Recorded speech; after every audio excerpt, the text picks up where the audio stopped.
Hello and welcome to the Magic of Podcast with Paul Rothman. Today, I'm very, very pleased to have my very special guest all the way from North London. That's a place that's outside America for the Americans here. And my special guest is Ali Cook, comedian, actor, magician, writer, so many things. Hello, Ali. Hey, how you doing? You okay? I'm good. Delighted to have you on here. I've just insulted the audience again. It's how. Start strong. Yeah. It's a great. It's in all the books. If you read Henning Helms, that's what it says. Whatever you do, insult your core audience and then roll into invisible deck. That's right. Okay. Do you come out like that as a comedian? Do you come out and ever insult your audience? Yeah, it's a great idea. Especially if you're doing like an Edinburgh hour. Right. I just like to lose any sense of connection in the first 5 minutes. What about the teasy aspect of being a comedian? Actually, I mean, you've got that kind of thing, and you'll kind of, push them a little bit. It's an interesting. Everyone's got different games that they play. I once read a great quote that a comedian either heightens the status of the audience or lowers his own status, and that's the game they're playing. Right. Okay. And I think that's a great quote. It's from Improv by Keith Johnston. Oh, it's a great quote. Yeah. Have I got that behind me somewhere? Yeah, and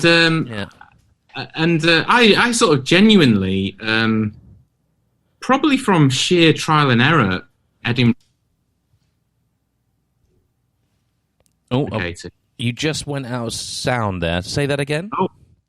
At least the first 10 minutes, very self-deprecating. If I'm doing a show, right? To the point of making it so bad that people start feeling sorry for you. That's the game I play. Right, that's the plan, is it? They're so like, oh my god. Well, I have this whole bit about being an only child growing up in the middle of nowhere in Yorkshire. And by the time I get to the end of the bit, everyone's like, oh, like that. No, it wasn't my original intention. It just sort of ended up being like that.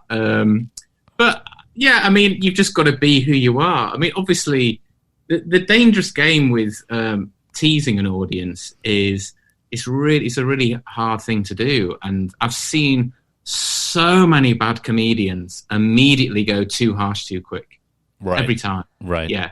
So I certainly in a show I tend to avoid it, I would say. Yeah. I've just realised that something. I've left the tap on. Can I switch the tap on? Yeah. Should we leave this in? This is quite funny, or should we just start it all over again? What a slick professional. Hang on. Give us a minute. So at this point, I'm just going to do some filler. So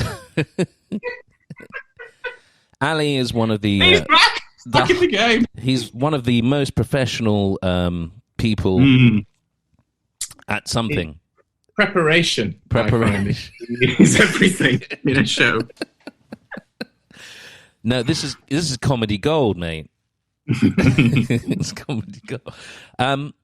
It's an interesting thing. I like this. How you can tease or play with an audience. I think it's really an interesting avenue to explore, because when I was doing the castle and doing my act at the Magic Castle, and I would do what was known as the cellar downstairs. You've been to the castle, haven't you? Yeah, I've performed there. Yeah, long time ago. Yes, yeah. And it's a really different experience to what we tend to get or do, especially in the close-up. Completely. They have a real close-up theatre. Yeah. And but it's more like being on stage, and yet it's close-up. Yes.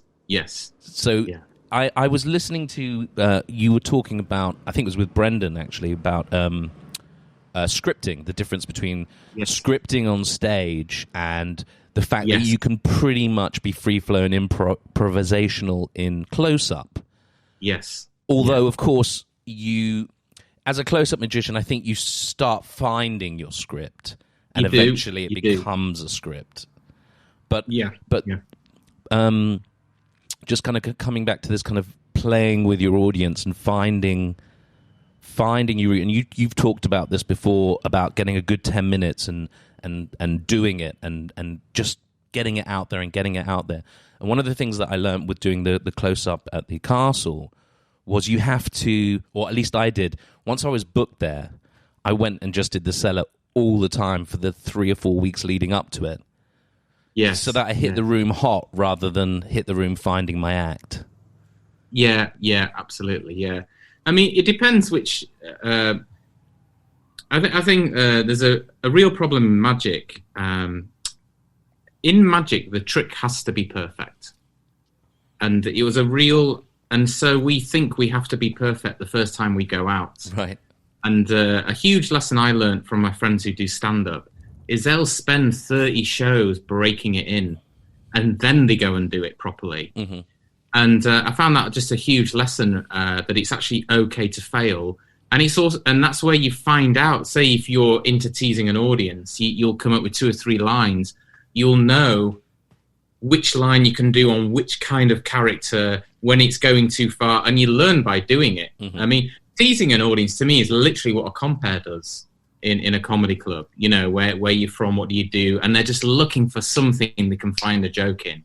And actually what happens when you watch the really great stand-ups who've been doing it forever, it's almost like in their mind they've got all of these preset lines that are slightly in a cloud of improvisation. So watching someone like Frank Skinner or Lee Hurst, they've got so much material on policeman, so much material on prison warder, painter and decorator. So when they're asking these questions, they're just hunting, and then they delve into the material.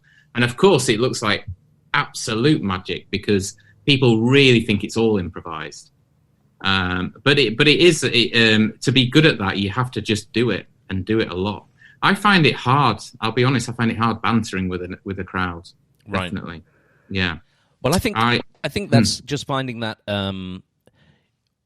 One of the things I remember at drama school was when we were doing Shakespeare was, Shakespeare, the lines are set. They are exactly what they say they are. Set. They're pretty set. Yeah. And if you say them wrong, the person who follows with the book in the play, in the audience, you always get one who's got the penguin of Hamlet. And they go, oh, he said a thou, and it was a they. And, oh, God, what a terrible performance. But the interesting thing is, in a sense, there is improv, but it's kind of between the lines. Yes. And I totally agree with that. I think that in every performance, I went to a talk on writing years ago, a comedy writing course in Britain. It was held by Robin Ince. Oh, yeah. And a guy called Ricky Gervais turned up. No, and he goes, I've got this sitcom called The Office on BBC Two. It's just started. And he talked about what is it that's the most entertaining thing in a sitcom. And he said, when you have someone who's brilliant at one-liners, that it's very entertaining, but it's a trap for the performer because each one-liner has to top the next one-liner. Mm-hmm. Whereas what's even funnier than that is knowing exactly your best friend, where you know everything about them and how they will react in an awful situation. And he says that's the best sitcom. And I always and because of that, I sort of think that the best entertainment is the behavior. It is the behavior. So improvising on the line is where you really get it. Mm-hmm. And some nights you can't do it, or it doesn't quite kick in. But some nights it really kicks in. Yeah. So, do you feel that we're in a difficult time in terms of what you can and can't push boundary-wise? Or do you think the fact that things have become so polarized actually means that the naughty child of the comedian can actually go further because you can actually press buttons a little bit more? That is a tricky question. It's hard for me to answer because I found out I think one of the big learning curves from doing purely stand-up, not magic, is you find out very quickly what you can and you can't do. Mm-hmm. When I started, my hero was Jerry Sadowitz, so I went out doing a really offensive comedy. fucking died so bad. Because I'm a sort of like a nice guy from Yorkshire, you know, and I found out within, I don't know, 30 gigs that it just didn't suit me. So it's quite hard for me to answer that question because I don't do that sort of material. I've sort of become mainstream. Mm-hmm. It's really weird in the magic world. I'm really seen as edgy. It's very weird. The magicians think, like, when they see me performing. But in the real world, in comedy clubs, I'm super. In Edinburgh, I'm like Mr. Family Entertainment, basically. So it's a hard question to answer. But I would say it's getting trickier than ever at the moment. Yeah, a little bit tricky. Maybe more because of people, you know, not understanding the potential victim or the target of a joke. Yeah. And we used to call this word bingo on the circuit. I used to do a lot of gigs with a great comedian called Tommy Wallamis. He called it word bingo. If you say a certain topic, people will shut down immediately. If it's, you know, a contentious topic, for example. But that doesn't mean it can't be hilarious.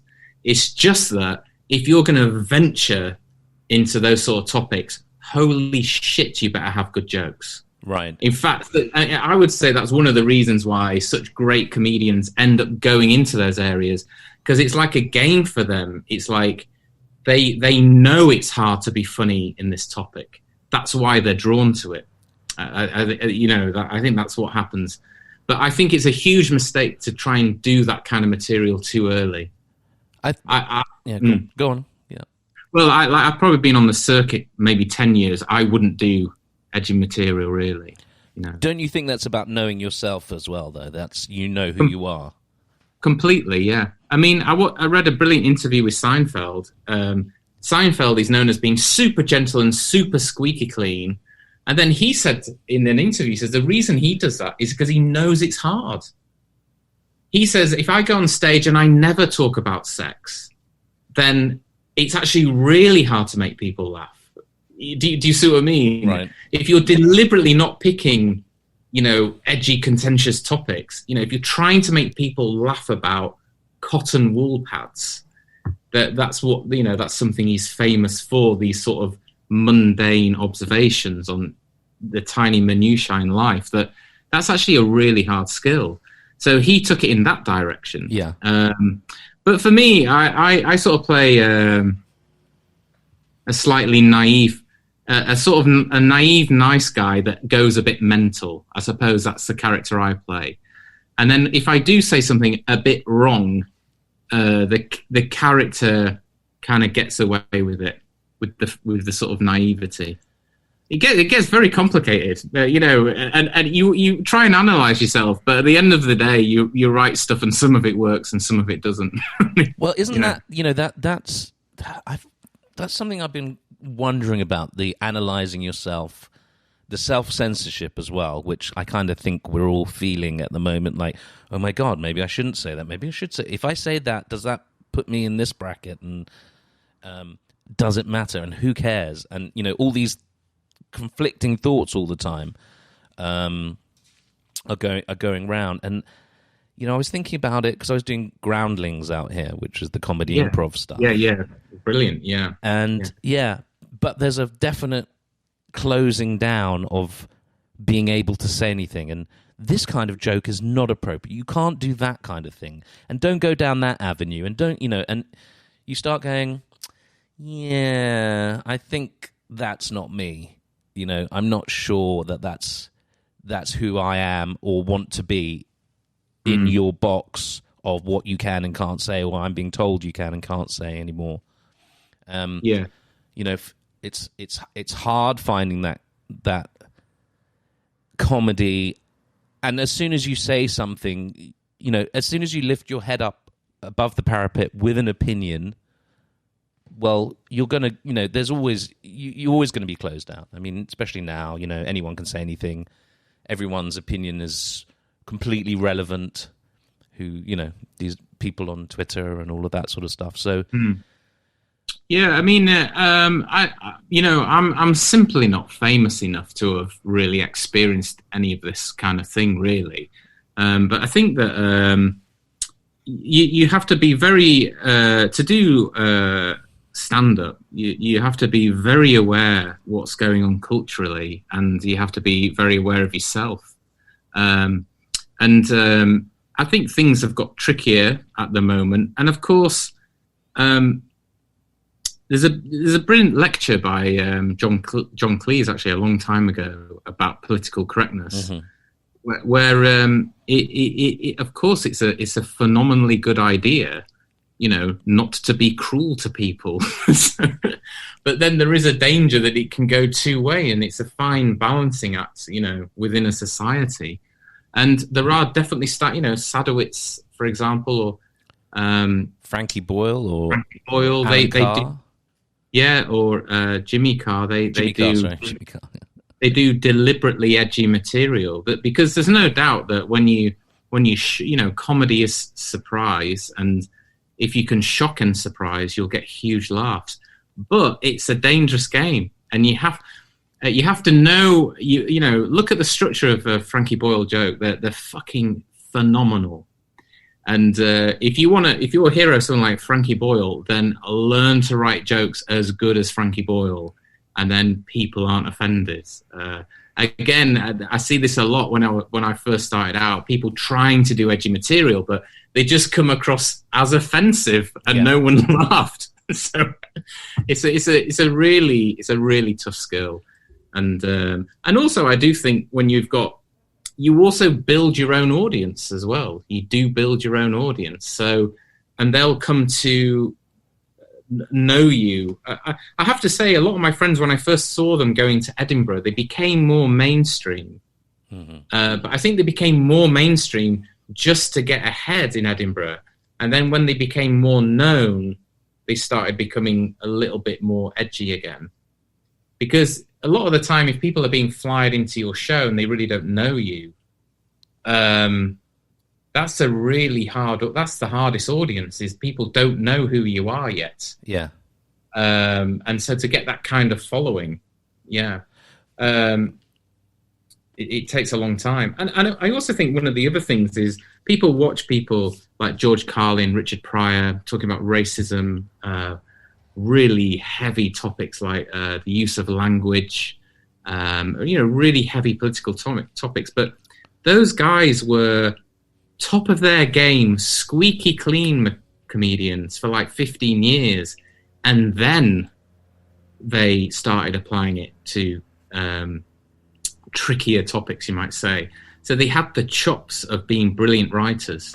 And I think that's the real issue is if you want to go down that route, your writing's got to be phenomenal. Yeah. But then who's the arbiter? Who's the judge of that? I mean, your audience, yes, is the judge of that. But I think Frankie Boyle's an interesting one, because there is stuff that's so clever or shocking, and there was those times on what was that TV show? Mock the Week, Week, where he'd come out and you'd see the other comedians really raise their eyebrows because he'd push and they're like, "Oh my god, you've just done this on a BBC show." And they left it in. But he's very clever with wordplay and very clever. But I'm not sure it's 100% true about punching up, punching down, all of that stuff, because he certainly went for Jordan and her kid, and he did stuff on that. Which, so if I hear it, I think, well, that's pretty nasty. That's pretty harsh. But equally, so what? I mean, that's his job. Sometimes he's gonna, he is that type of person. So sometimes he's not gonna hit. Yeah. But I think also it's very hard to talk about other comedians, but everyone knows the sort of the level of intelligence and his sort of political leanings. I think they know when he's joking. That's what I mean about having an audience and knowing who you are. I think there's a big difference between, say, Bernard Manning and Frankie Boyle. Do you see what I mean? Right. Yeah. Yeah. But it's a constant game. Comedians have to play. one of my favorite comedians was always Steve Martin when he was a stand-up, because he went deliberately down the sort of surreal comedy route. And I was kind of in love with Steve Martin's stand-up for maybe 4 or 5 years, because I loved the fact that he wasn't talking about anything relatable. He wasn't talking about anything in the news. Yeah. And yet it was the funniest thing you've ever seen in your life. So I quite like that. In terms of what appeals to me, I do love Frankie Boyle, actually, but in terms of comedy, I really admired that just because of how hard that is as well. But it's a very tricky situation. I'll tell you what's even more weird, performing in Britain, it's very different from town to town. I'm sure it is in the States. But the audience you get in Hull is very different than the audience you get in, Islington. Yeah. And you find out very quickly. Dealing with the intellectual elites. And, well, I do a lot of tours in the north. That's all I'm saying. I found my level. Steve Martin's interesting that you bring him up. Born Standing Up. I guess you've read Born Standing Up, which is brilliant. Yeah. Highly recommended for anybody in any performance guise. I think is a great book to read, and super useful. And of course, he started in magic as well. Yes, he did. Yeah. So I think he's for what we do, he's a really interesting character. He's like let's face it, Steve Martin is probably the ultimate hero for a lot of magicians. I mean, he started out working in a magic shop, became a magician, became a TV writer, became a stand-up, became the biggest stand-up there is, and then became a movie star. I mean, holy cow. Talking about ascending up the ranks. Absolutely. I mean, done everything. And everything. There was I don't know if you saw recently, there was a thing on Facebook with him and Gregory Hines dancing. Oh my God, this guy has the chops. Oh my God, he is phenomenal. I might find the link and put it up in the thing, but it's insane. He's like on par with Gregory Hines dancing. Yeah. I think that you sort of see that though. I think that I think to get really good at anything, you end up being half decent at everything. Right. Because you've just got a real ability to study. It doesn't surprise me that Guy Hollingworth is a very good barrister. Right. He's a barrister. I mean, have you seen his card tricks? Yeah, they're pretty good. It doesn't surprise me he became a barrister, that sort of level. Isn't that weird, though, that like someone like Guy Hollingworth, right, in the magic field, we all know who he is. I don't know if lay people know who Guy Hollingworth is, but if you don't, he's certainly worth checking out, and he's a most exquisite, elegant magician. Elegant, yeah, very elegant sleight of hand magician. Yeah. Beautiful cards, and he should be super famous because he's a wonderful, wonderful magician. Yeah, well, I mean, it's kind of different because I think that's one of the other things in magic is I was catapulted onto doing TV magic, and it's totally different. It's totally different than being a normal sort of magician. You can be... I think there's a huge myth. It doesn't necessarily apply to other areas, but I can only really talk about being a magician. It's what I know the most about. There's this huge myth that if you're really good, you'll get asked to be on TV. But when you've been a professional magician for years and years, you find out that you may or may not get chosen for being on TV for loads of reasons. Very rarely about your actual ability as a magician, because most people who work in TV, they don't know anything about magic, unfortunately. So you might get chosen because of your look or your background, or you might get chosen just because of you're just very have an endearing quality, or you may have just never had the opportunities. I was very lucky that Andrew O'Connor started a production company and wanted to make magic shows. And he doesn't do it so much now. And at that time, he was the only guy really doing it, and I was very lucky to get in there. So that was what, Monkey Business was the first? Monkey Magic was the first. the first series I did was actually the Geriatric Show with Jerry Sadowitz. Oh, wow. On Channel 5. And Jerry asked me to do it because he lived across the road from me, so we became mates. He literally couldn't afford another sketch actor. He had one brilliant sketch actor. She was in some famous sketch troupe. He couldn't afford anyone else. And he said, Ali, could you do it? You're just going to be like the straight man. I was like, oh, okay. And I literally had to act. I'd never done anything. I was acting on sketches. And then it's so weird. I then was so great. I was like, oh, and I can do a trick. So most people would be excited about doing the sketches. Right. So that was my first TV gig. And Andrew Newman, who was the commissioner, saw me there. And then I auditioned for Monkey Magic, which was soon after that. And then I started doing all the shows for Objective, basically. So what, magic was first before acting and comedy? Yeah. Yes, much.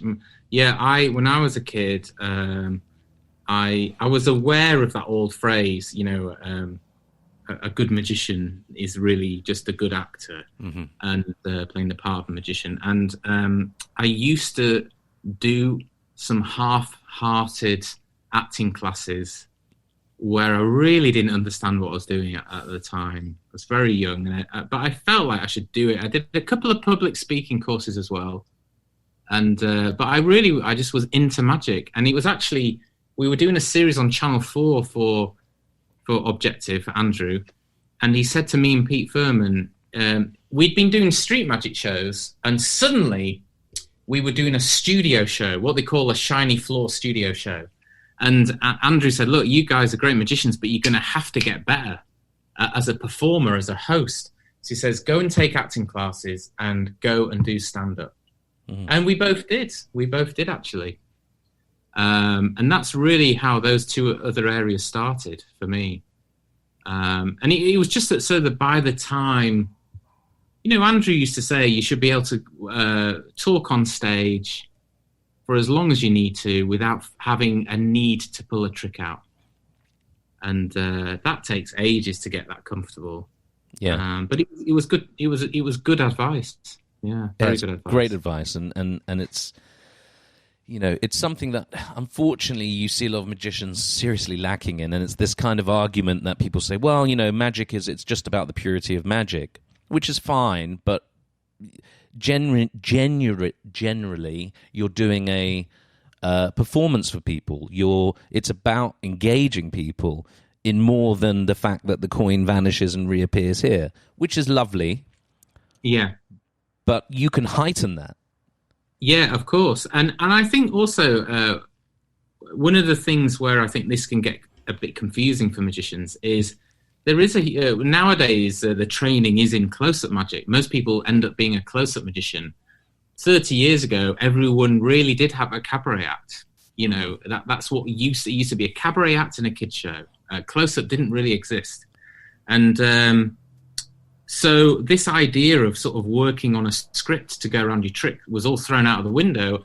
I had all the Richard Kaufman books that never gave you any scripts. So you actually were just learning moves. And the DVDs all became about moves. And let's face it, most magicians get into magic because they enjoy learning moves. Mm-hmm. But to suddenly be a professional magician who's got to go out and do a live show, then you've got to learn the other stuff. And the magic world's very lacking in all of those areas. So that's why we did it. And I do believe you only get better by doing it. But it's just, I think, if you join any kind of acting class, just being stood on stage half an hour a week is pretty good practice. Well, there's the great thing in Stanislavski, in An Actor Prepares, where it's something I used to do when I taught acting, especially with young people. It's like, enter stage left, stand in the center of the stage, take the audience, and exit stage right. Just do that and be present. Yeah. It's the hardest challenge ever. Brutal. It's brutal, and you get them at it. And because he describes in the book, I think they're doing some play, and there's a guy sitting in a I think a girl comes on and he says, sit in a chair and entertain everyone or engage everyone. And she sits there and she starts doing things, just trying to do stuff. And everyone's like, oh, God. And then he demonstrates and he comes on. I think he sits in the chair and he just sits and he's just there. And then he leaves and everyone's like, what's he going to do? Yeah. Nothing. Nothing. Yeah. Nothing. But the internal monologue is going on. Yeah. I mean, it is hard. That is hard. And I sort of when I was doing Meisner classes, they used to give you an activity, and that was their way of getting around self-consciousness. Is that if you take something quite difficult to do on stage, and I remember I took the stylus from my record player. I had to replace the stylus, and he made me do it for fucking ages. And what was great is that after 5 minutes or so, I really forgot I was on stage. Yeah, and then that's the point. That's the point of it, when you can get that comfortable. Well, there's a point of being. You're in the point of being, aren't you, rather than doing? Yeah, exactly. And it's different with stand-up because it's a dialogue rather than having a fourth wall. But with stand-up, I think there's this point where you just get exhausted and you've done a lot of shows and suddenly you relax and then you suddenly get good. Right. And it's something that happens in your head and you can't fake it. It's just that's that kind of just a sort of an inner confidence that you'll get to your material, and you're not that bothered if it doesn't work out. Mm-hmm. You have to really get, and it's a weird thing when you get there, you suddenly start getting good. Yeah. I remember there was one year. I remember I heard a stand-up talking about this, and the year I went to Edinburgh, and I was so bored of my show that I thought, when I was bored of my show, that's actually when I'm beginning to get good at it. And up until then, you're still consciously aware that you're doing it. Mm-hmm. But when you're at that point, I always think this was with a magician. When you watch like a baker making bagels, and you can tell they've just done it 10 million times. That really has to be a trick. It really has to get to that point, because then you can just put all the concentration on the audience. And it sounds, it's funny now. I'm now saying all these wanky things that professional magicians used to say to me when I was like 17. Mm-hmm. But of course, they're all true. Yeah. Yeah, and they come from experience. Yeah. They come from doing it, and it comes back to that thing you've just got to do. I mean, it's the same as doing a podcast or anything. God, it's amazing. It's definitely as being an actor. Like, I remember at drama school, when I was trying to get into drama school, I had someone who said, it took me 3 goes to get in or 4 goes to get into drama school. And I remember someone saying, well, what if you don't get in next year? And I went, well, I'll try again. And they said, well, what if you don't get in that year? And I went, well, try again. And they're like, yeah, but come on. And you go, well, that's what I'm doing. So I'm going to do that in spite of everything. And everybody always said, well, acting's not a career. I mean, Jesus, how are you going to make any money? How are you going to do this? There's a million actors out there. Now, you can either go, oh, yeah, you know what? You're right. Yeah, no, I'm not going to bother. Or you go, I don't give a fuck. That's what I want to do. So I'm going to do it in spite. And I'm going to work out how I'm going to do that. And the same thing happens with doing a podcast, doing a magic trick. You have to get out there and just do it and fail. Yeah, you do. I think one of the, the magic in a way is quite a safe way to perform when you're doing it, when you're not really doing full shows, because really you're learning someone else's act that went down well years and years ago. And you get good by learning those acts, linking rings, say invisible decks, sponge balls. You get half decent at performing those, and then you'll get to that point where you can perform. But you really don't get that in other art forms at all. And it is, you have to be vulnerable and you have to go out and fail. And I saw Copperfield's show. I was in Vegas just before lockdown, literally just before lockdown, and I saw Copperfield's show, and he was trying a couple of new bits. And I thought, if there's anyone who doesn't need to do new material, surely I'll just go to my warehouse and pull out another 30 items I've been doing for the last 30 years. But I loved it. I loved the fact that he was still pushing it, and he's still out there doing new stuff. And that's what, it separates the men from the boys. And if you're going to do anything new, it's not going to be great for quite a long time because you're doing something new. Yeah. Yeah. I mean, the person who invented the invisible deck, can you imagine the bad versions of that deck before he got to it? Yeah. There'll have been all sorts of calamities on the way, And I think that's really important, this idea, I said you have to fail. You're not really failing. The actual fact of getting it wrong is not failing. The failing is not doing it. Yeah, that's true, actually. Yeah, that's a very good way of putting it. Yeah, it is true. It's. I found that a very hard lesson to learn, and I found it doing stand-up without magic. So when I first started to learn to write jokes, for every 20 jokes, maybe only 2 are any good. But you don't know which 2 out of those 20 are any good. And so you have to read them all out. Oh, it's horrible. And do you go with your note? Do you do like a try, like they did that old rope type thing, and you've got your notebook and I'm going to try that out? Yeah, I used to do old rope. Yeah, old rope's hard as well because you're in a room full of the best comedians in Britain. Oh, Richard Herring's on before you. Oh, great. Well, thanks. Stuart Lee's trying some bits. Oh, okay.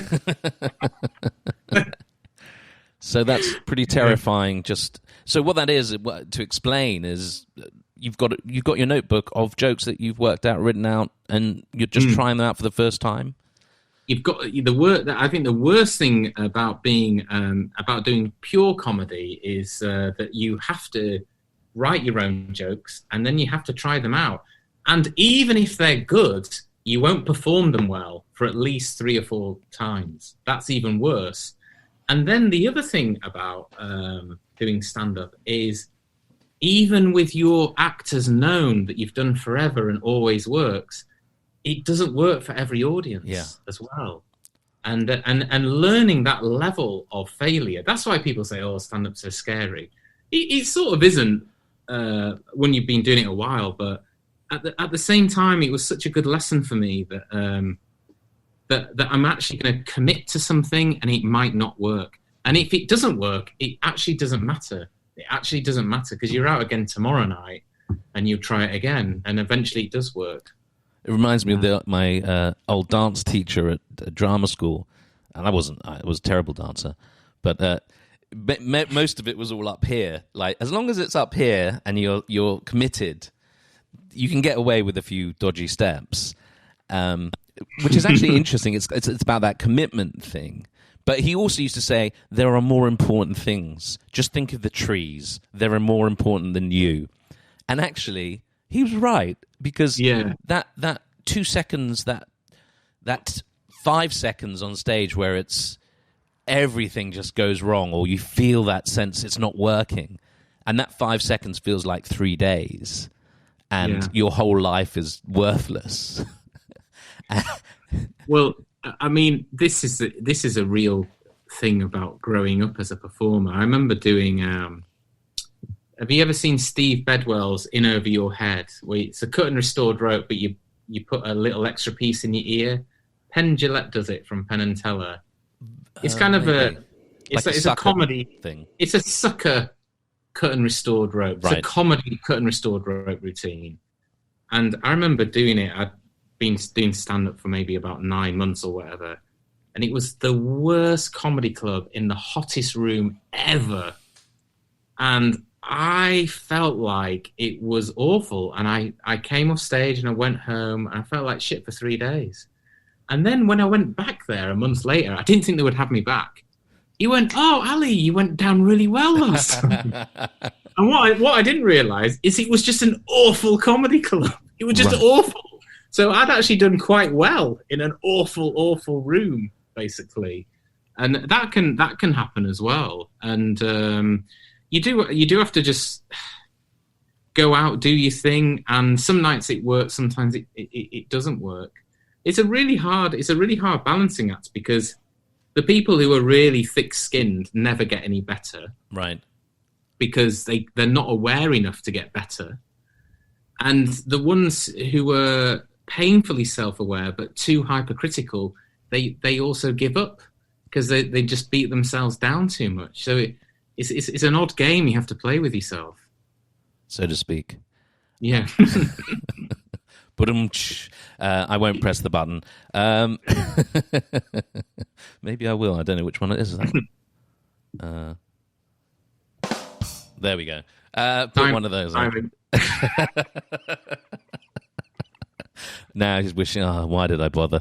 I think it's I think this conversation is really integral, because it's something that performers would do well to understand, especially in the magic field. Particularly magic, yeah. Particularly magic, yeah. I did an interview in Genie magazine, and interestingly, a long time after that, I saw it was David Copperfield who'd said that. He says he would try some crazy shit and try and get it to work, and it's okay to fail, or it's okay to do okay, you know. And it's okay to do okay. You don't actually always know what people are thinking, because people respond differently. So sometimes, certainly like in America when you perform, you do tend to get a more clinic, like clear idea that they're enjoying, or they're much more demonstrative of their joy. And it's genuine. It's not like, the easy thing for Brits to say is, Americans, they're over the top, and but actually it is genuine. It's how a lot of Americans respond. Yeah. So you can get, it's the classic one where I spoke to a couple of, there's a couple of American magicians who came to London and performed corporate, and it was corporate close up, and the classic thing, I think, which is very British, is, and I've experienced is you go up to a crowd and they look at you and just go, "Could you just fuck off?" before you even opened your mouth. Now, what's quite interesting is how you can turn that crowd into big magic fans. And I think the experienced performer knows how to do that. But I think if you're cold to that, if you're used to going over to people and they go, "Oh my God, it's the magician. Oh, I love magic." You're like, "Oh, great." Yeah. But if you can go up to someone and they go, "Can you just fuck off?" And he's like, "Well, in what way would you like me to fuck off?" Because, whatever. You can sometimes, especially with English crowds, because you can impress them and you can turn them round. And then those people are the biggest supporters, biggest fans. They're like, "I fucking hate magic, but wow, that was great." This guy, yeah. I think the attitude towards magic has definitely changed in Britain, but you still get that, and you particularly get that. Sort of towards the end of the Paul Daniels era and just before Blaine, that's when I first started performing. Mm-hmm. And you definitely got people who... And also, in the North, there was me, Sean McCree, Tony Stevens, and one or two others doing close-up, and that was it. And there weren't many of us around, so the idea was still quite new. Mm-hmm. And... So we learned the hard way that you really do have to sort of try and win these people over, particularly if it's like a corporate. You booked for 2 hours and there's only 60 people there. Well, that means everyone's getting a few tricks, whether they want them or not. You have to do your thing, and you learn how to just sort of ease in there and win them over. And I think the number one way of winning them over is genuinely not being that bothered. It really is not being that bothered and having a bit of a chit-chat. Mm-hmm. But again, it seems to be much more about the vibe you're giving off. Yeah. And again, that seems to just come from experience and doing it a lot. But I've had some... People say comedy clubs can be scary. Holy shit, I've had some awful close-up gigs. Awful. I remember saying to a guy, would you sign your name on a card? And as he handed me the Sharpie back, he dropped it into a wine bottle and he went, there you go. And I was like, okay. It's just so bizarre. But I think that there's a huge thing in the approach. I think one of the approaches is to be very super self-deprecating and a little bit sort of low status. Mm-hmm. One of the other things to realize, though, particularly at a large gig, is you just don't have to get to every table. And also, if they're not really going with you, you do one trick and very sweetly say, "Oh my God, it's been so great to meet you guys, but I've got to get around everyone as well." I love those moments when you get the person. I remember going up to table and this guy was being horrible and just nasty, and so I stopped and I went, "Oh, you know what? Thanks, guys. I'll be over there. If you do want any magic, give me a shout." And then I went to the next table, and they're all cheering, and you can see the guy who's being the asshole watching, and then trying to get you back, and you're like, "Oh yeah, if I've got time, yeah." You know, I mean, you can definitely do that, but I wouldn't even. It's better to not even trying to get into any battle at all. Yeah, and and just trying to. You go up, you say, "Oh, do you want to see some?" And then because normally someone who's being a bit of an arsehole, they actually think they're helping. That's the tragedy of it all.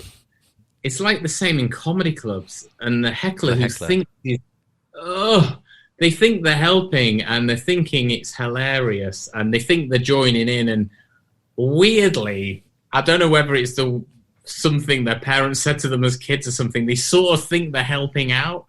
And there's so much psychology going on. But generally, I found it used to rile me up, And there's again, that's something about volume of gigs. Mm-hmm. I think the first 4 years, things like that would rile me up. And then again, at some point, you just get exhausted. And then you just think, okay, they're not that bothered. I'll just be super nice and move on. Because it is only a trick as well. That's the other thing. It's not life and death. It is only a trick. So yeah, you have to have a polite resilience in a way. Yeah, that's a good way. Polite resilience. That's true. A weird one is when you're doing comedy clubs and they're either really quiet and trying to win them over. That's hard. And there's nothing better when you can do it as well. And then the worst one in a comedy club is when the audience is fractious. So it's a bit like being in a table of 10 in close-up where 60%, 6 of those people out of those 10 are loving it, but 4 of them are trouble. And it can be the same in a comedy club. There's 200 of them, and most of them are into it, but those arseholes at the front are just distracting. And how do you deal with that? That's a game I find tough. So how do you deal with that? It's really fucking hard. But then the number one way is actually to just ignore it. Mm-hmm. It really is to ignore it, because ultimately those people are either really pissed or they want attention. Mm-hmm. And if you just act like every act knows exactly what's going on in the room always. But if you just act like you didn't really notice and you have got the mic, you can just ignore it and it normally dies down within 20 seconds. Easy. Right. Yeah. So when you started off going back to sort of objective productions and Andrew O'Connor and Anthony Owen. Yes, yeah. Anthony, yeah. did you'd had a background in magic, so Yes. you were doing. How did they know of you? Well, I'd been doing magic a long time. I'd already been a professional magician for 6 or 7 years. I started very young. I started professional magic at 17. Right. I had 3 residencies in Harrogate, and I was getting like 25 quid for 4 hours. I mean, I was really like hammering these residencies, and I think they heard of me. I think they saw me at John Lenihan's Monday Night Magic, and they said hello. and I was one of the few magicians not wearing an all black suit, which shocked them, I think. And I think Gordon Drayson said to Anthony Owen, "Oh, Ali Cook's really good." I think that's what he said.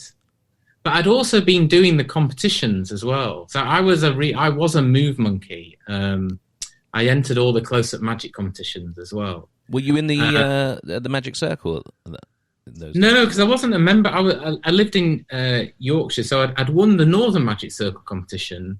I'd got runner-up at Ron's, and I'd won the IBM.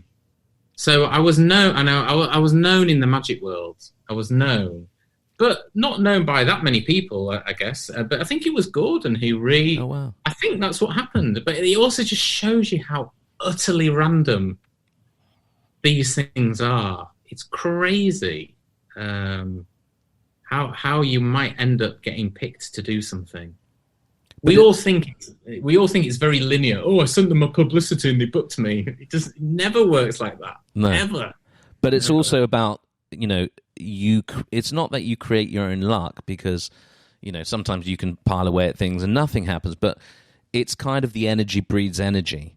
So the fact that you were out there doing competition, the fact that you were Monday Night Magic, the fact that you knew some people, you increase the odds of allowing other things to happen, but you don't know which way they're going to go.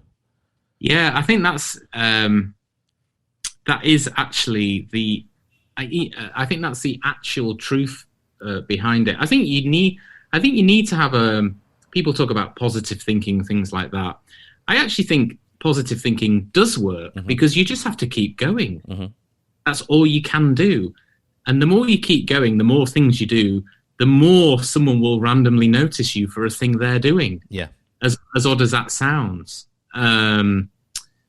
It does help to really try and excel. But we all know you may or may not get chosen for different factors, for certain different shows. I think you just have to keep doing stuff. And I used to have this problem, say, with acting gigs. People would say, "Oh, don't do this film," or "Don't do that." And I'll be thinking, I'm fucking lucky to be in any film. This is amazing. Mm-hmm. And then I sort of think, because you don't know who you're going to meet, you meet some sound guy I met this sound man on one film that I did, who basically was directing me, and he would come over and he would tell me when I'd done it well, and he was a really nice guy, and I know I'll end up doing something else with him at some point, and he's nothing to do with agents or anything. Mm-hmm. And I think there's just something about getting out there and doing it. Even a shit gig, you get better. You do get better. Yeah. And you're always learning and training. And this idea that there's also this very British thing, I think, the whole drama school thing, that you go to drama school, I've done my training now, I'm now the finished product. Why is my phone not ringing? I deserve this. And I think in America there's a lot of kind of guru-esque stuff that goes on where people buy into a lot of rubbish.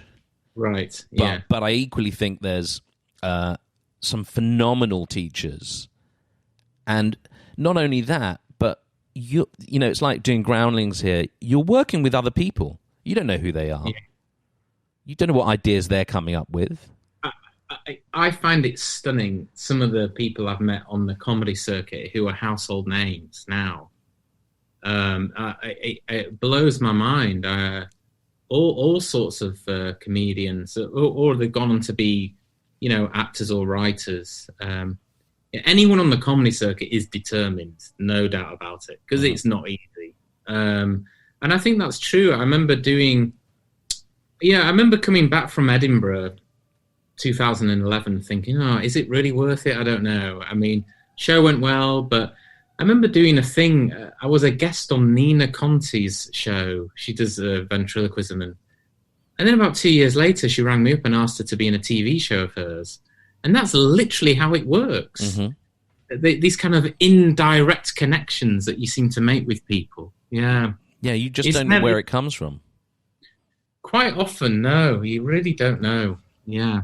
But we all get put off because we think it should be really straightforward, but it's never straightforward. I think it was Dustin Hoffman. I mean, was it him? No, it was certainly one of the top actors who got successful after 20 years of overnight success after 20 years of trying. Because when it happens, it seems like, oh my God, it just happened. Yeah, but it didn't, because if you follow the trajectory, there's a load of stuff that's going on. There's and there's all those internal battles we have to deal with all the time. All the time. Yeah, you don't know when you're going to get a lucky thing or a little bit unlucky as well. One person doesn't like you, or someone else seems to really like you. Yeah, so many random factors. So many. So then who were your mates then in Magic early on? Was it Pete and? No. I was a member of the Harrogate Society of Magicians. So there's two older guys, Joe and his friend Dave, and Keith Meddings, who was a children's clown and so fucking funny. Right. Oh my! Like a genuine children's entertainer. Like. Really funny, and what's even more hilarious is off stage he's really depressed, literally like Krusty the Clown in The Simpsons. He'd be like, "Oh, not another gig." Ugh. But then when he put on his kit, he was really funny, and I remember being about 16 or so and seeing him do a show, and that was the first time I saw someone smash it in a live show. And I was like, oh, "This guy is just a great performer." And then Joe and Dave, they were really into Ed Marlowe. And so that's when I learned that, you've got to be skillful, So those are my early influences. And then when I started being a professional performer, Sean McCree, who had all of the agents sewn up north, he sort of let me into his circle, really. And I started doing gigs with him for years and years. So what brought you to London? I literally moved to London. I had a girlfriend who lived down here. And I moved down to be near her. And also the gigs, like there was more opportunity to do shows because there's always some sort of event going on. But I only wanted to be a magician. I never had interest in other things. I only wanted to do magic. And I met Paul Zenon, and I can't quite remember how I met him now. And he was very nice to me. And he asked me to help write some tricks for some of his specials. And I saw him performing in Jongleurs and the Comedy Store. And holy shit, he knows what he's doing. He's a very strong act. Very strong act. And then I lived across the road from Jerry Sadowitz.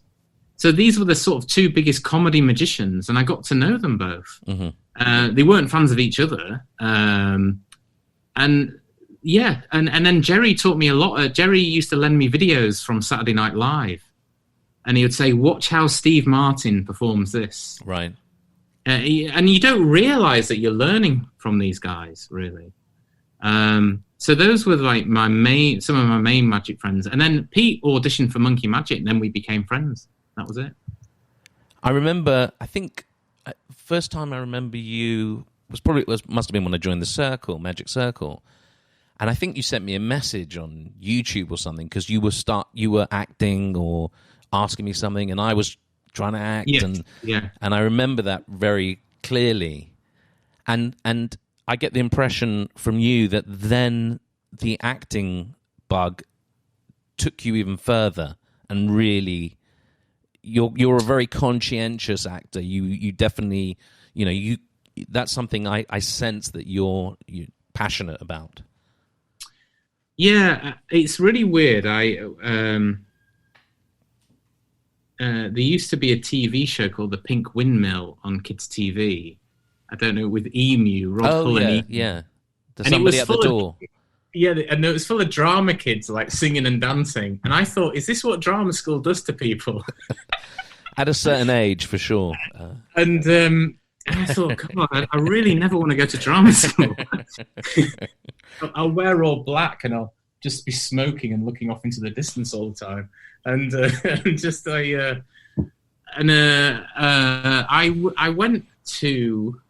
I was living in Bethnal Green, and there was this sounds really pretentious now. I'm just leaking my middle classness now. There was a Buddhist meditation class going on, and I was quite interested. So I went, and I went and did this thing. It was quite cool. Just got talking to this guy. He goes, "Oh, I have acting classes," and I was like, "Oh, right." I just thought it's so coincidental. I met this guy, and I just thought, I'm going to do it. I'm just going to do it, because surely Andrew had been saying about taking classes and things like that.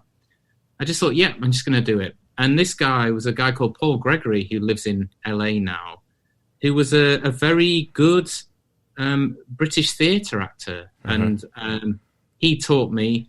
And then I used to go and watch him. He was in West End plays, one of them which was Democracy. And I'd never really seen a proper, decent West End play before, and he was phenomenal in it. And then he was in another play with Jeremy Irons called Embers. These are real top-ranking theatre actors. I just learned a lot from watching him. And then I was in a comedy club. Someone asked me to be in a short film, and that's when I really got the bug. I was just looking him up there just to see where Paul Gregory was. And that you were in a short film, and that's where you got the bug. That's when I got the bug, because I was performing. So I'd only just really started doing stand-up, and this guy called Andrew Saunders was a student of, and I had no idea, of Stephen Frears. I had no idea. And I went and auditioned. He saw me in a comedy club. He asked me to audition. And the agent, who was like a presenter agent at the time, she goes, "Oh, you've been asked to be in this film." And I was like, "Really?" And then I went and did it, and I got it. And then there was this old man in the background helping out. And I was like, this guy's amazing. And it was Stephen Frears. I had no idea. And I made this short film, shot on film, and it was amazing. It really was amazing. And then everything else I did for like 10 years after that was a bit shit. What was the short? It's called Strickland. And they just really made me act. Like, people watch it now and they're like, holy shit. Like, I was like a really awful bully in it. And I just was blown away by how slick, professional, how amazing Stephen Frears was, how amazing Andrew was. And I just really enjoyed it. But then I did that, and that's what really gave me the bug. Mm-hmm. But then I just couldn't get anything for a long time. And then I just started, I got to that point where I thought, well, you can only build up a showreel, really. And I just started thinking of trying to do as many short films as I can to build up a showreel. That was it. I had that problem certainly with showreel early on. I remember, I was doing all the film school short films and looking in, what was it, PCR. PCR, which was a red 4 or 5 sheets of paper that came out on a Monday or something, or Tuesday. And it had all the breakdowns.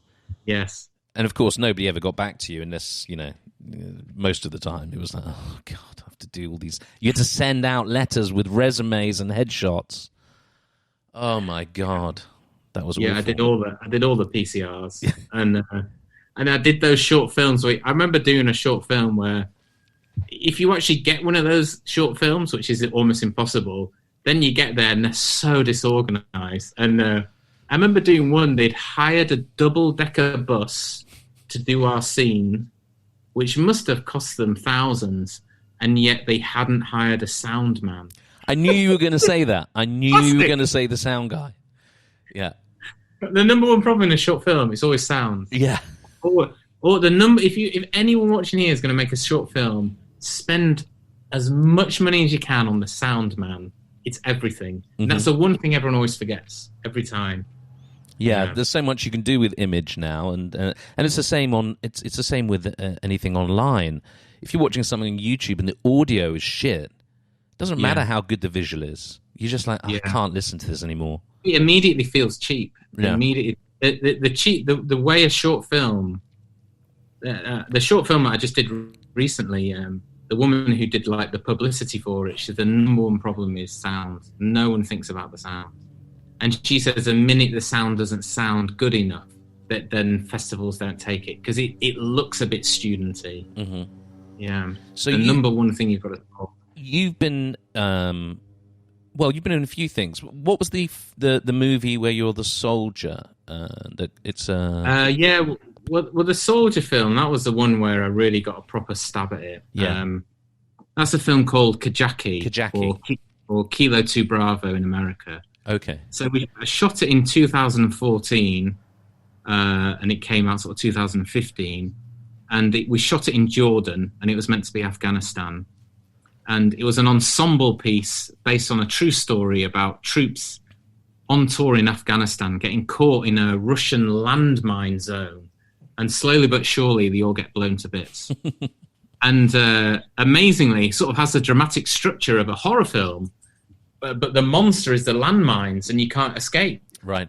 It's no different than watching Jaws or Alien, but bizarre, and very smart of the screenwriter to spot that. But it's actually a true story, and it did phenomenally well. I think the main reason why it did well, it was obviously really well made. It's an excellent story. And also the press, both the left wing and the right wing press, they wanted to praise our troops without getting political. And it was the perfect story to do that. And it was really off of those clips I finally managed to get in with what I consider to be one of the best agencies there is in Britain, really. So that was it. It's an agency called 42 who have been really good. It helped me in lots of ways, actually. Right. Yeah. So, that was, I remember when that came out, and then it's been on TV quite a few times as well in the UK. It has, yeah. The guy who made that, Paul, he'd made corporate commercials and health and safety videos. This is a perfect example, yeah. For 30 years. I don't think anyone really took him that seriously. What's his name? Paul Katis. He really struggled to put it together. He did a phenomenal job. I think he raised nearly all the money privately himself through people somehow connected to the military. And he pulled it out the bag. He really pulled it out the bag. Do you know what the budget was on that? I don't. I'm guessing maybe 1.5. Maybe a bit less. Mm-hmm. I think they shot it for about 750. So one of the brilliant things in it is they didn't have any music to build dramatic tension, and they couldn't afford any music. But it actually works out really well. But that was a really good example of a guy just going for it. Mm-hmm. I don't think anyone expected the success that they were going to have. And how was the process? Was it a great experience? Was it tough? Really, it was a brilliant experience. I really felt like they did everything properly. Actually, I've been in quite a few independent films now, and they put all their emphasis in the script. That was everything. We did lots of read-throughs. They didn't have any money, so none of the actors were famous or anything like that. So everyone was auditioned properly. We did a lot of read-throughs. They did little tweaks. They even took us away, and we were taught by real paras for a week as well. Because trust me, when you first put on an army uniform and hold a gun, you do not look like a soldier. In fact, we could have looked more like a bunch of thesps stood in a field. We'd have been slaughtered by anyone. Brilliant. But so it was a brilliant experience. So it's one of the proudest things I've ever done or will ever do, I think. Right. Because it's also about the time that you did it. It's about where you were in your career as well. What doors that opened, I suppose, as well. A bit of that, but just the process itself. It's meeting real troops who've been on the line and hearing their stories is, it's the real. It's a world we don't hear about. It's the real world we don't hear about, and it was pretty eye opening to meet those guys. You get a lot of respect for people who put themselves on the line, literally, and then also filming in Jordan. It's a bit like being on a lad's holiday. I've never been on a lad's holiday. But you're out with like 13 young lads filming in a desert. It was just quite an awesome thing to do, really. I saw you not that long ago in R. Paul Wilson's film. Yes. Little cameo in that. In Isolani. Yes. Which was cute, interesting film, actually. I enjoyed it. It's good, isn't it? It's a good film, yeah. I saw it at the... What, did I see it twice? Or I've got a funny feeling I saw it online or I saw something, and then I went and saw it in Leicester Square. I'm pretty sure at it was at one of the cinemas there, and that was really cool. And he's an interesting character, director, and Paul is an interesting character. Yeah, I think there's some sort of link between magicians being half decent directors, because in order to learn to misdirect an audience, you've got to learn how to direct an audience. And Paul's film's pretty stunning. It's really well. It's better. It's directed better, I think, than most TV drama. Yeah, shot for 1/10 of the budget and looked like a TV drama. I mean, look, it looked excellent. He can really pull it out the bag. Yeah, he knew what he was doing. He really knew what he was doing. I think that's years of doing card tricks at the castle, probably. Yeah, and you are, you're framing. It comes back to magic, though, in the area that we were talking about with stage or heightened close up, if you like, which is is stage in a sense. It's definitely stage. Yes, it is, and it's being able to stage a narrative. It's being able to tell a story. It's being able to deal with tension and release, push and pull. And that thing of improvising between the lines. Have your script. I mean, I remember doing one of the gigs there, and my script was very clear, and I had a whole thing about doing a Monty effect, which was my opening effect. And I talked about the gamblers on the bridges over the Thames and the con games and the stuff that you'd have to come across, and then a few jokes about the state of Britain and oh my God, and then I remember, and it was very clear, like I had my shtick and I knew the trajectory, and then I remember one guy standing to the left, to the right of the audience. They're piling them in there, and he's standing there with a pint of beer. And I literally came out, and it's that bit where they're cheering. You go, hey, hi, I'm blah, blah, blah, and you're bouncing off the energy. And he came out with some put down before I'd even started. But I knew exactly where I was, and I just went for him. And I just honed in on him immediately and made a few jokes about him. And went, oh, it's brilliant. I haven't even started yet, and you're coming out with this. Oh, standing there with a beer, and got that playful banter with him, and you can feel that push and pull, and he's smiling. It's friendly. Yeah. And then he became this kind of brilliant foil that I could just throw everything at him, but go back to the script. Yes. Yeah. And that's such an interesting dynamic. But then, with what you're talking about in terms of creating, directing, and writing, that becomes really useful. Yeah, it does. Yeah, I think it really does. Yeah, I mean, a magic trick is a scene from a movie. It has a beginning, a middle, and an end. It has a setup, a conflict, and a resolution. it's no different. And then the interplay you learn from performing is you get all sorts of different conflicts going on. You know, you walk out on stage, everyone bounces off the ceiling, and then immediately one guy does a put down. So how thinking like an actor, what are the tactics you've got to use to try and win him over without supplicating to him nor offending him, and getting to that point. And then you I think you inherently remember these things.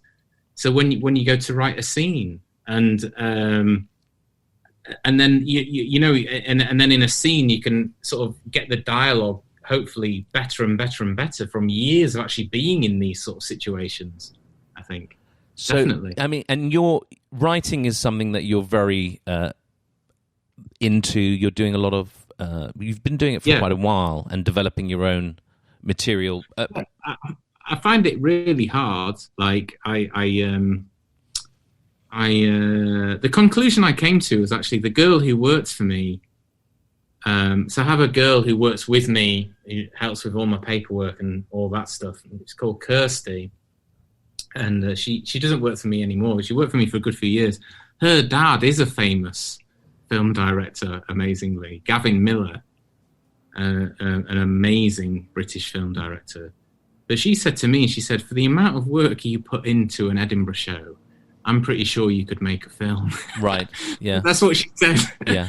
I actually thought, you know what, I'm actually, the man hours aren't much different. And I don't think the structure's necessarily much different. You know, how do you know? Well, it's an hour and a half, 2 hours, but you've just got to, you've got to time something. You've got to have a beginning and middle and an end. You've got to be acutely aware of tension release, pacing, characterization.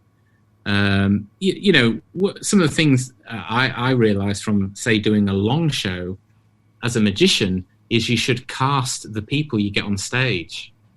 So when you do a certain routine, am I casting this person to be a challenger? Am I casting this person to be the person who's going to laugh the most?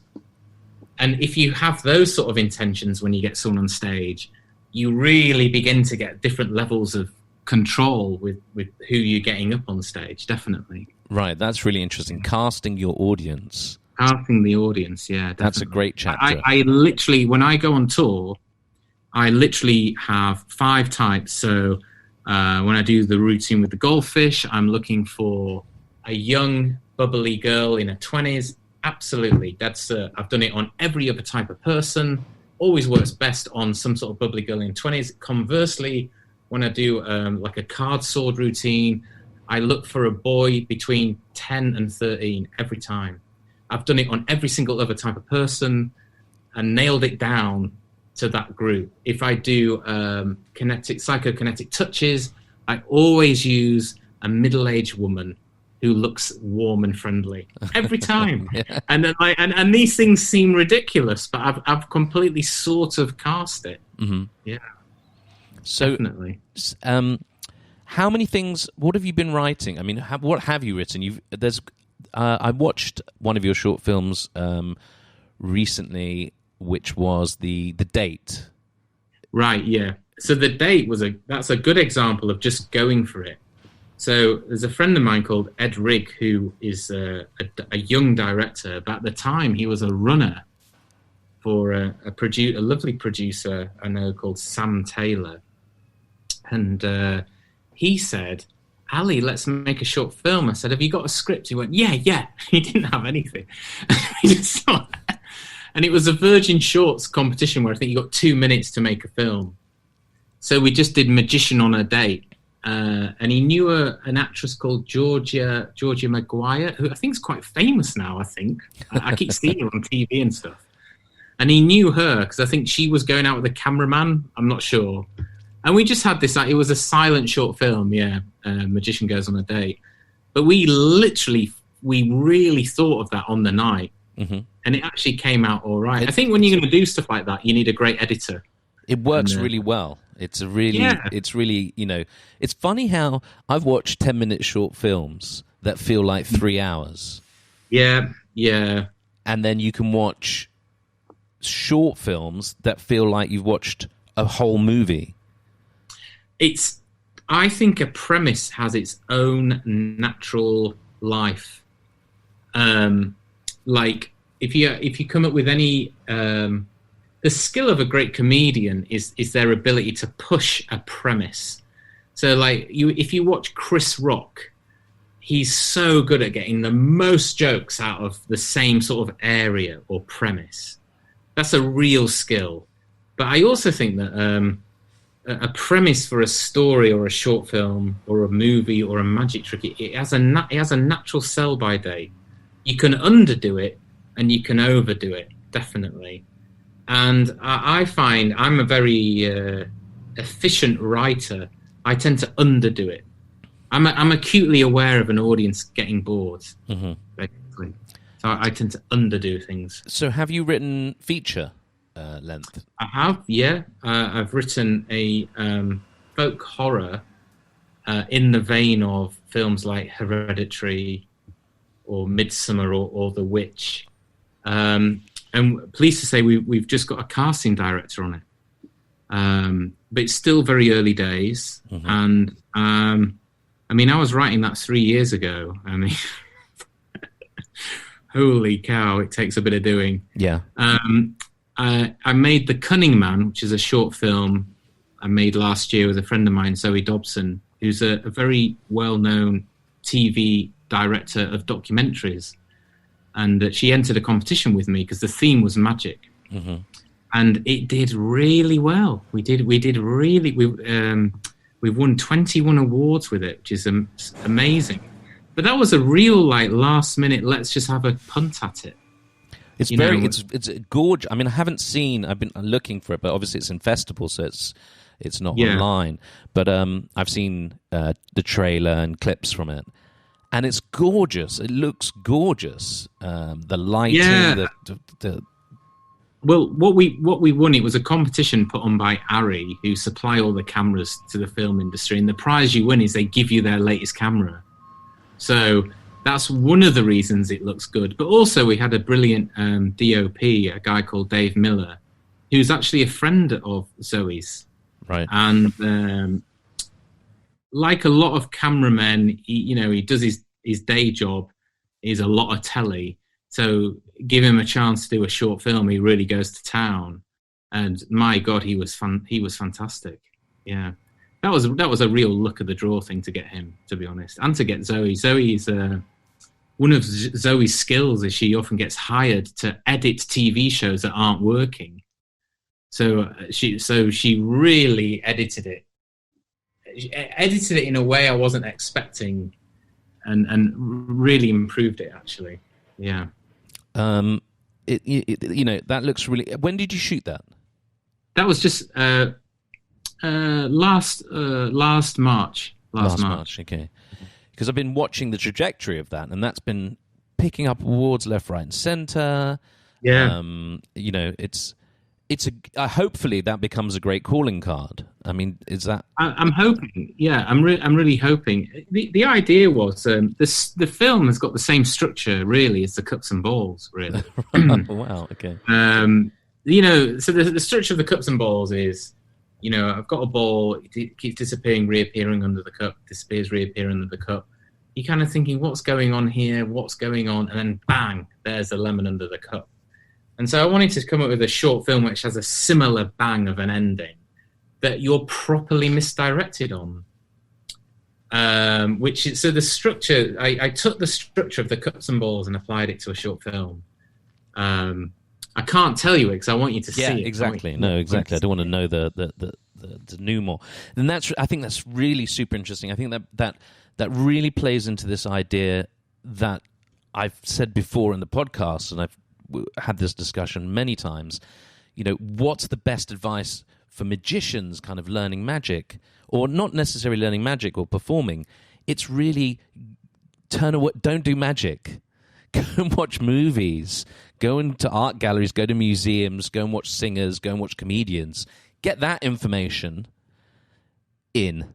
And in a sense, you're taking the magic into those mediums, but it's so, the way that you talked about, you can reference movies, you can reference horror films, genres, specific things. None of those are magic things specifically. Yeah, that is true. But I used to be a very geeky magic only magician. Yeah, and for me, it was actually doing stand up. I actually did an improv course in Chicago at the Second City. Oh wow, brilliant! And I read the book on improv by it was made by the Compass Theatre, very famous, so famous I can't remember her name. Yeah, improvisation teacher, and she said, "I'm going to look it up." In all theatre, you have to have an opinion. You have to have an opinion on issues. I was very naive, and really, what it does is it actually gives you ideas because you're cross-pollinating. Whenever you watch a magician who's really gone somewhere, like Jeff McBride studied kabuki dancing and he applied it to the miser's dream, and everyone went, "What?" It was a crazy, insane idea. I saw this young girl from Asia, and she's a ballerina and she does card manips whilst performing ballerina moves. And it's so bonkers, but she found a way to make it work. And I think that when you start putting an act together, that's everyone's waiting for that spin that you're going to put on it. And the spin usually comes from your other interests, definitely. One of my ideas is if you want to learn how to write magic, right? One of the most famous magic tricks in the world is the book test. Someone picks a word from a book, you read their mind, tell them what the word is. Every magician should choose a book that is related to their other interests. Mm-hmm. It's the easiest way to be original. Mm-hmm. Everyone does a book test based on one of their other hobbies. So if your other hobby is fly fishing, get the book by J.R. Hartley. But you're dealing with authenticity then, the real sense of and knowing thyself, knowing who you are. And so the struggle ultimately, and it's difficult, you can't know yourself at 18. You just don't. You're developing. So you have to find that journey towards knowing. And, you get to about 40 and you start going, oh, God, an idea. But there are also tricks to writing we don't know about as magicians. Just as if you went to a comedian, how do you do ambitious card? They wouldn't even know how to start. But if you go to a seasoned comedian, how do you write one-liner? They can absolutely tell you how to do that. Mm-hmm. And some of the great, say if you want to get better at writing original ideas as a magician, list all of your hobbies. And is there any way you can involve any other hobby, whether it's a prop or an item, or just an interest, or write a list of all of the things you're good at, and then write a list of all of your flaws. Jerry Sadowitz used to have Can He Divulge, the world's tightest magician. And he was a magician who would just never give anyone any money. And it's actually just instantly quite an interesting idea, basically. And these are the things like comedians know, but a magician wouldn't know. But they're interesting routes. Just those three things are a good way to come up with some original patter. Mm-hmm. I think I'm watching sort of the trajectory of your short film as well, and because the short film that I did, the Magic Show, which came out of an improv. Right, did it? Yeah, that's another great route, actually. It came out of a class at Groundlings where I did this. I played a magician who was coming on to the mothers at a children's party. That was the initial idea. And my mate was watching it, was laughing hysterically. And then he went away and thought, I'm going to write something based on that. Yeah. And then it became the magician he's the adult magician at the children's party. And he doesn't want to be there. And then he does it, and they're horrible, and he starts making them disappear.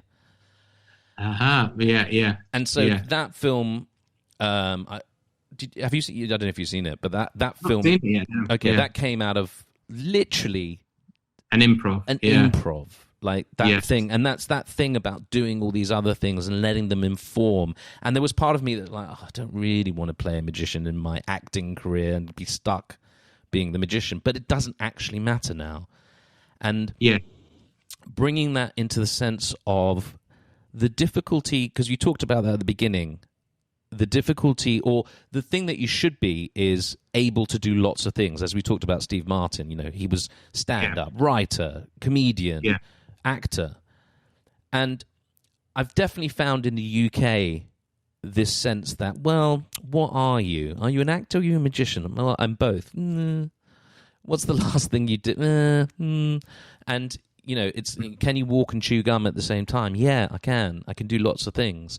And there was that sense in the past of being the all-round entertainer, the Sammy Davis, the Bruce Forsyth. I mean, these guys did everything. Yeah. And well. I think that sometimes can happen, but I used to worry about that a bit as well, because obviously I'm very known really as a magician, but I also think that a good idea is just a good idea, and you just have to pursue it, and also asking for people's opinion. When I've taken scripts around to people, and I'm amazed at some of the comments you get back. I take people's scripts and they'll say, "Oh, when I saw such and such a film," and you're like, "This is not even anything close to that film. It is completely." I've got my horror film, and I was pitching it to a financier and said, "Well, the core audience for films like this, like Twilight." And I was like, "But Twilight's actually a teenage love romance. It's not a dark horror film." I mean, and then you just start to realize that people, the dream is to find someone who has great critique. Mm-hmm. When you can find them people, Jesus Christ, you want them working with you. Yeah. Yeah, I remember that at drama school. I remember one of the girls saying to me, who went on to very successful things, but I remember someone in the class having a go at her or criticizing her show or something. And she was like, "Oh, so-and-so criticized this and criticized that." And I said, "Well, do you respect so-and-so? Is that person the person you go to for your advice? If you do respect them, then maybe they've got something valid to say. But if you don't, just take it and move on. Find the person that you go, okay, I like their value. They add value to criticism or critique." Yeah, I mean, you've got to be able... I mean... And not, there's no absolutes in any of this stuff. There might be someone you don't particularly get on with or anything, and they might have a great idea, to improve a script or improve a show or whatever it is. But you also have to be grounded enough to know you've put the solid work in, to know that you've put your effort out there. That's what I quite like about stand-up is I've analysed all the different ways I could do this joke. But this is what I'm going to put out there and find out if it works or not. And you sort of have to do that with everything, really. But the minute you stumble across people who give you brilliant ideas, they're nearly always very highly paid people. Yeah. and they're pretty rare, Yeah.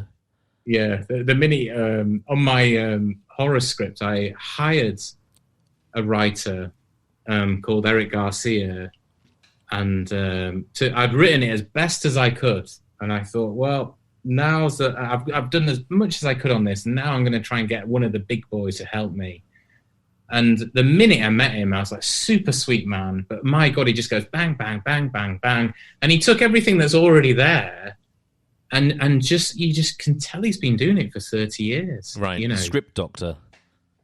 Incredible. Yeah, he was incredible. Carrie Fisher used to do that. She was a script doctor. He's joking? Yeah. I had no idea. Yeah. She'd read scripts and reformulate them, and And there's a real art in that. There's so many. The great thing about film, there's so many art films. Like with my short film, I went to this company that they only do trailers, and holy shit, I was like, how did you do? I was boggled at how well they came up with something. So half of it also becomes this delegation of jobs, which is tough. It is. I think one of the big failings of being a magician is we're so used to doing everything on our own. And it's not really until you're thrown into one of those positions that you realise that there's just, you're a great magician doesn't mean you know anything about lighting. So you just have to trust the lighting guy. Let the lighting guy. That's one of the hardest things about doing magic on TV. Mm-hmm. It's very easy to come across as awkward to a TV production company when you're filming magic for them because they genuinely don't know anything about magic. And unfortunately, if the slightest thing is out, you're in trouble. And you have to share the secrets with the camera guy because he needs to know. The best thing you can do is immediately tell them how you did it. Immediately tell them how you did it. Discuss how they're going to shoot it. If you can. The worst thing for any magician is live TV. Mm-hmm. Absolutely the pits. Were you on that, The Magicians? The BBC show? Wasn't the BBC? No, I didn't. I didn't do it. There was an example. Well, that was Louis de Matos' idea to shoot it as live. Right, with celebrities who had no training. Yeah, but I mean, but shoot, I wouldn't do that as live. No, definitely wouldn't. And also, magic's not. It's not one of those things that goes well unrehearsed. Yeah, like they were trying to sort of do a Strictly Come Dancing type format, and dancing not quite perfect is still entertaining. Magic not great is just not great. It just doesn't bode well for some reason. Well, my friend Magnus Fines, who I did a podcast with, which was really funny, who's a composer for music and TV, and he was saying the funny thing about with the magician and the actor, and I hadn't thought about this, he said you could literally pull someone off the street and they could act. Now, they may be good, bad, or indifferent, but you could still put them in your film and have them acting, just having never done it before. You couldn't get someone off the street and go, there, do magic tricks. They can't. They have to learn how to do the magic trick. There's a technique that you have to learn still. Yes, there is, yeah. I mean, I'm not sure you can fully do that with acting. I think some people do have an innate ability, and some people don't. I do think that's true. But you've had it with, think of This Is England. I think the kid in that, there were a bunch of them who were never acted before. They were just chosen because they were right. They were right, yeah. Well, if you're behaving something close to who you are, then definitely. As long as you've got a great director who makes them feel comfortable. I think, but it's true, with magic, it's brutal. That you can't say to someone now control a card. It's just not going to happen. Well, even shuffle a deck of cards. Fan a deck of cards. There's so much that we even forget just in holding a pack of cards. What does that mean? Yeah, handling props. Handling props is a nightmare. Yeah, walking, talking while simultaneously doing something is not easy. It's not easy. Yeah. I just want to ask you another thing. We talked about this in the past, but I'm interested in your thoughts on it, which was, I was talking about doing a live show in Edinburgh at the time and characters within the show who would be different magicians, different... because we're constantly told, or we think, me as the magician is the heightened version of me. It's me doing the magic. And then if you're not authentic or genuine, you can smell it, you can feel it. And then how do you take that, and is it possible, it is or it isn't, but into becoming a different character, playing a character who's a magician, that's not you? Yeah. Well, there's a lot of arguments on this. And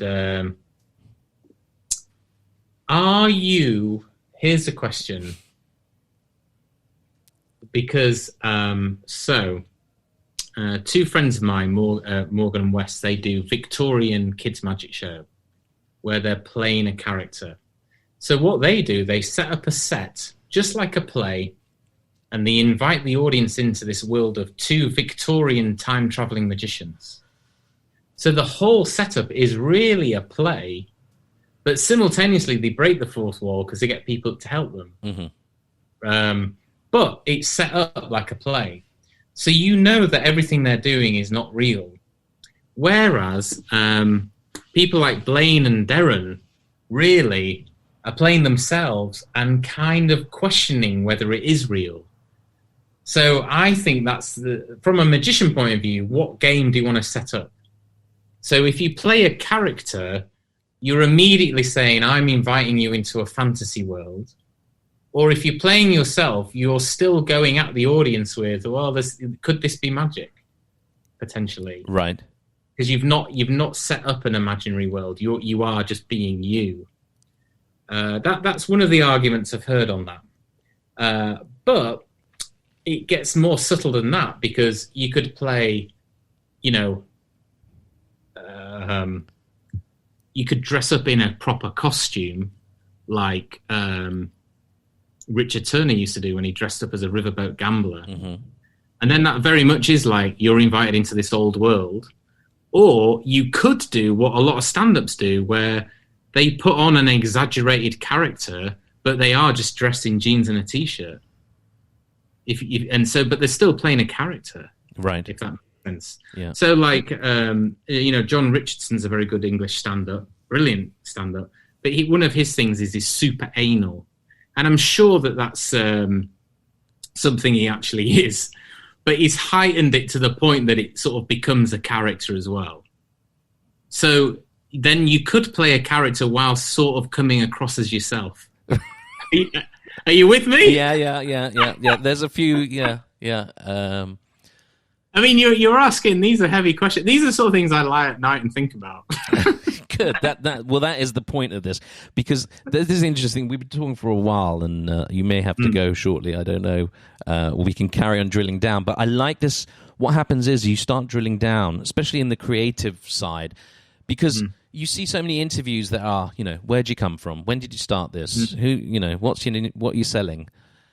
And actually, there's so much wealth of information from having done all these different things. And it's drilling down into them that makes it, these are the questions. And it's important to deal with the questions that you lie awake with at night. Those are the ones. But I also do think as well, doing shows, again, it's good to talk about the theory, but it's good to talk about it after you've been doing it as well. Like, I know that so John Vanderput does Piff the Magic Dragon. Mm-hmm. And I know when he first started, he had a bit of a rough time. I know a lot of his friends thought, oh, this is a bit shit. It's a bit ridiculous. But boy, did he come up with something. Do you see what I mean? Mm-hmm. But you have to have a little bit of faith as well. Yeah, don't assume, and make no assumptions about people. There's plenty of magicians who start off, when I started off, I was just pretending. I knew a few tricks. I got on I got a gig, and I think I did a cruise ship inaugural thing. I knew 5 tricks. I was shitting myself. The energy in actually focusing on doing the tricks, it was all about that.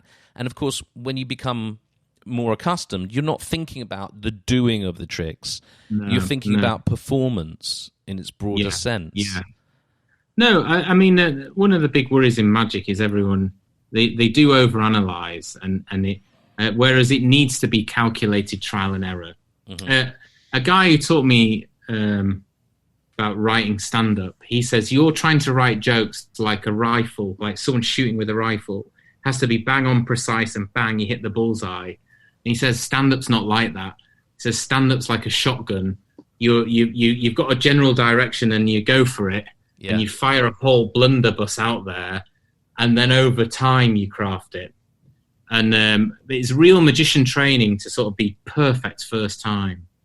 But it just doesn't work for scripts and stuff.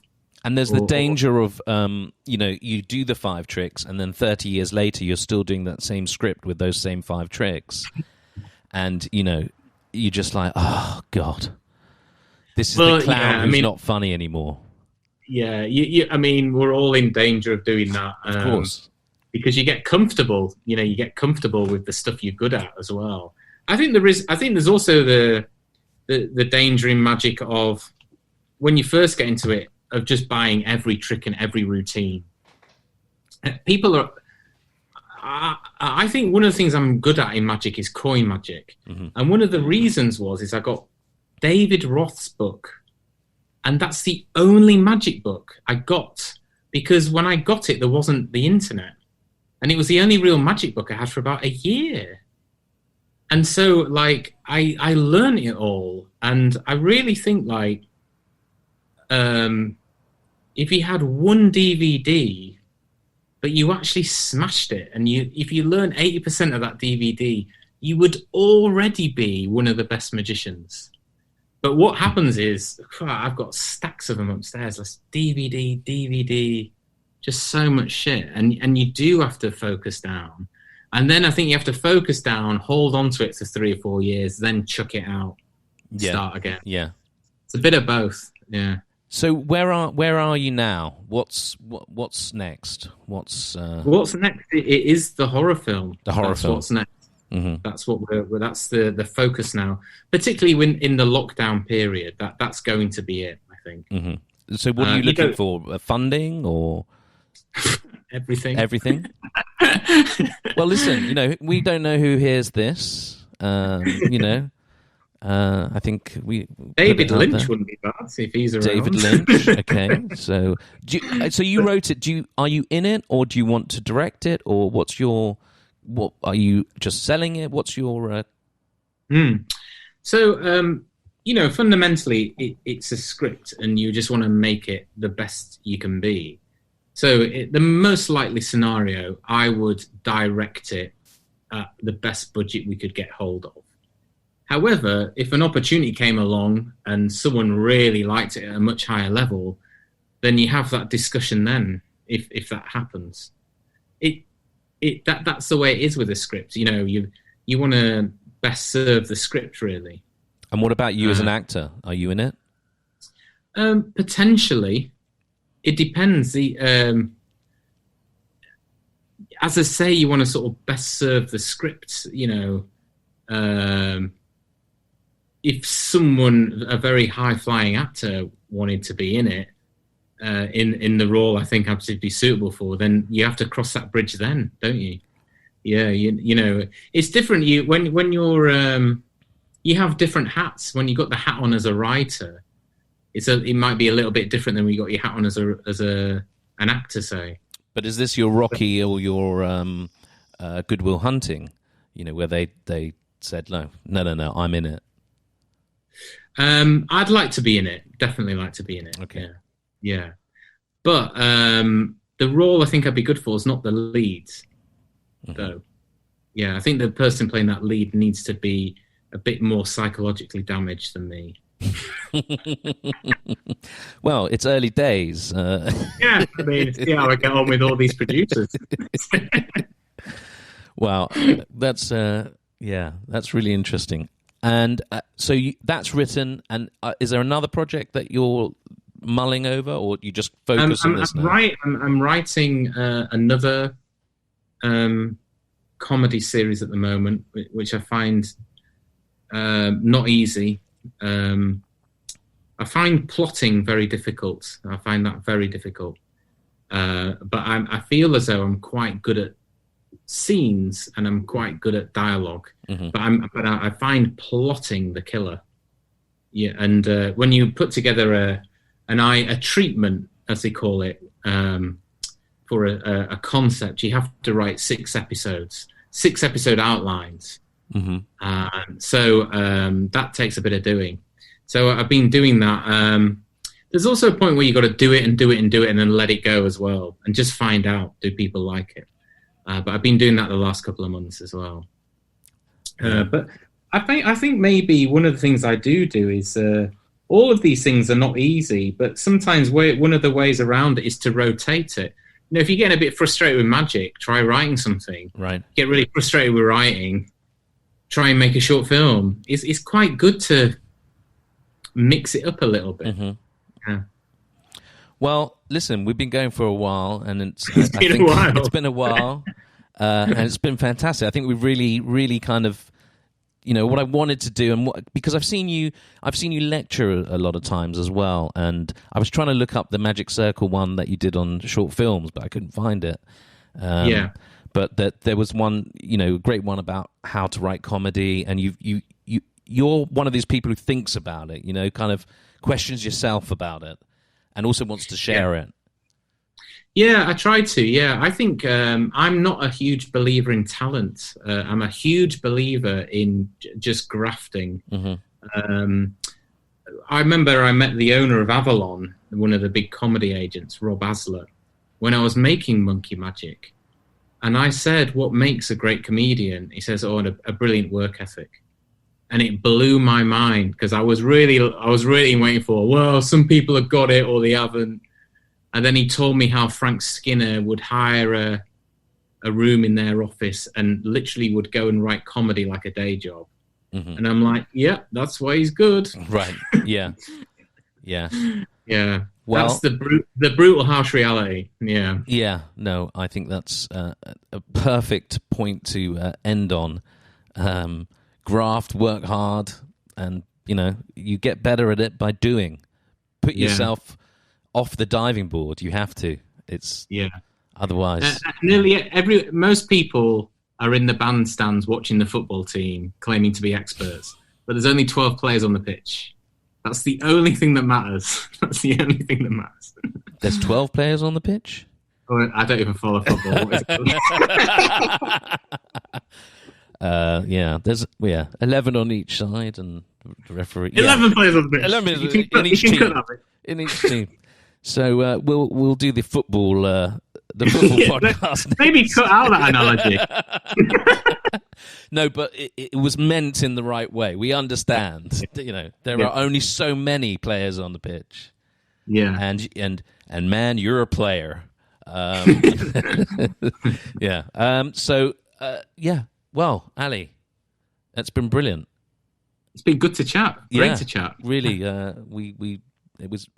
it's great. I love these things when it just kind of unfurls and we find it going off in different directions. And I'll be really excited. Well, I want to see the short film for starters. Yeah.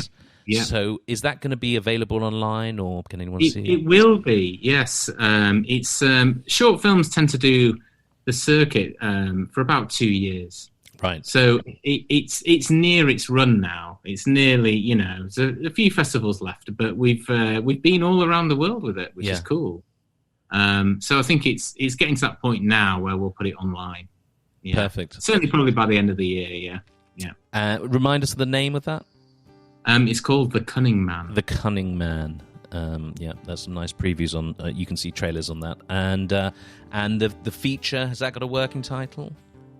Yes, it's called The Grimoire. The Grimoire. Yeah. Nice. Yeah. Okay. That sounds interesting.